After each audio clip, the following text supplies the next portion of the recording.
gentlemen, welcome to Hate It or Love It. I am your host for today, Jeremiah the Revelist, and today I'm going to be reviewing Thor Love and Thunder. So Thor Love and Thunder is the fourth installment in the Thor franchise. It brings back Chris Hemsworth as Thor. It also brings back Natalie Portman as Jane Foster, aka the Mighty Thor. And it also brings Christian Bale. He plays Gore the God Butcher. So how does this movie take place? Well, it's takes place pretty much after Endgame. Thor goes with the Guardians and they go on these crazy wild adventures. But while they're trying to save the galaxy and save the universe, Thor is feeling empty. He's trying to figure out where's his place. After what the incidents that happened in Endgame and Infinity Wars and then the breakup with Jane, he's still trying to find his place and what he's worth now, since Asgard is run by King Valkyrie. He pretty much is alone.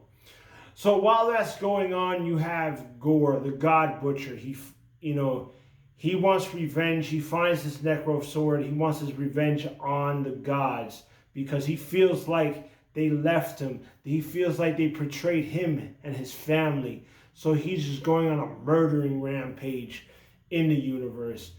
Thor finds out about that, and then he goes trying to figure out what's going on, and then he ends up bumping into his ex-girlfriend, Jane Foster, who is now the Mighty Thor. So while he's trying to figure out how is Jane holding Mjolnir and becoming Thor, on top of where did Gore come from?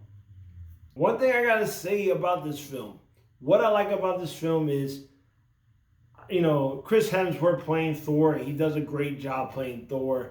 And the chemistry between him and Natalie Portman as Jane Foster as a Mighty Thor, that was good. I liked how they delved into their relationship and what happened in between and what happened with their relationship and how it went down. I love King Valkyrie. She's being a badass.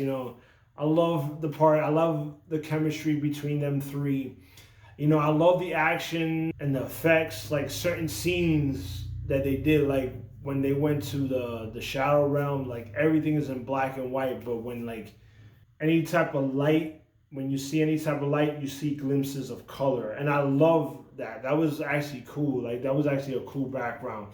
And let me tell you something, the comedy was very enjoyable. I did enjoy this movie. I did laugh in this movie. The comedy was actually not bad compared to Ragnarok.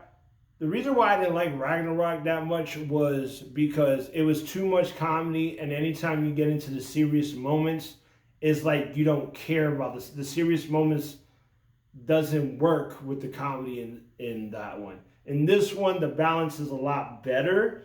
When you get to the serious moments, you feel that seriousness, you feel that grit. And then you got the comedic side. It doesn't overpower the seriousness.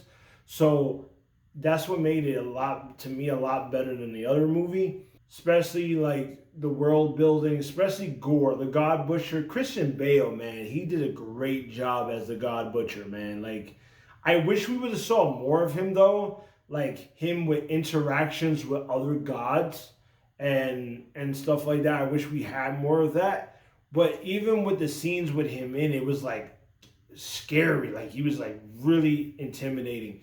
I love the way he formed shadows into these monsters and everything, and his sinisterness and stuff. He was one of those villains. He was one of those understandable villains, and that's why I feel he was a great villain. We got a really good villain. I liked him more than Hela. Because Hela I didn't really like too much in Ragnarok, because I felt the series, like I said, when she was being serious, there was still smarky and jokey and too comic booky, and I didn't really like it too much with her. But Gore, he was a great villain, and he was serious and eerie. So I really enjoyed him also. The movie itself was really cool. I like what happens at the end. It was very heartwarming ending and everything. I was satisfied with the ending.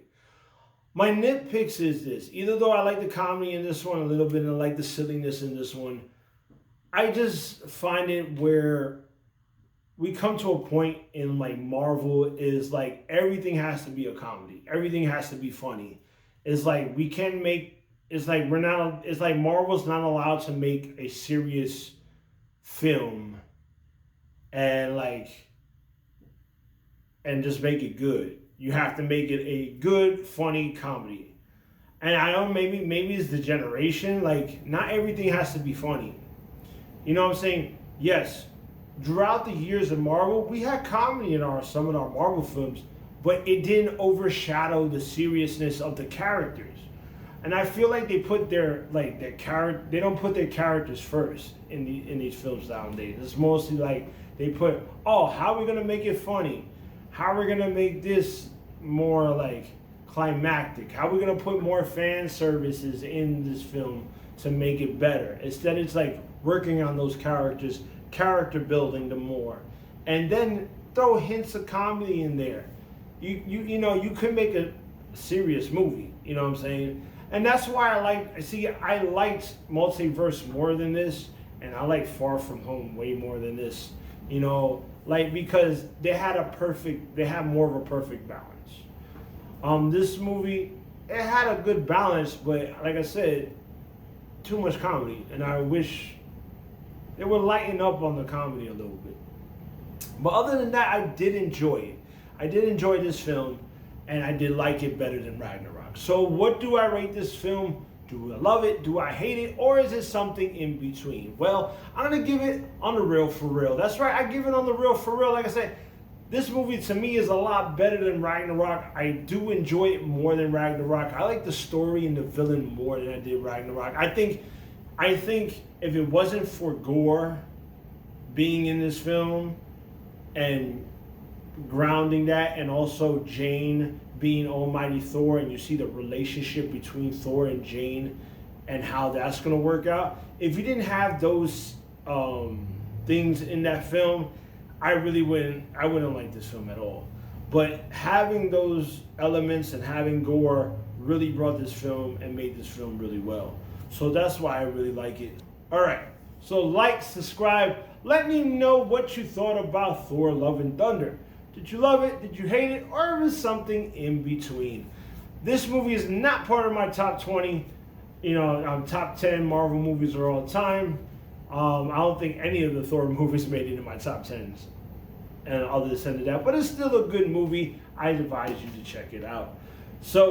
And also make sure you click on the information bar to get all the information of my rating system. I do rating systems different in this channel if you're a new viewer and a new subscriber.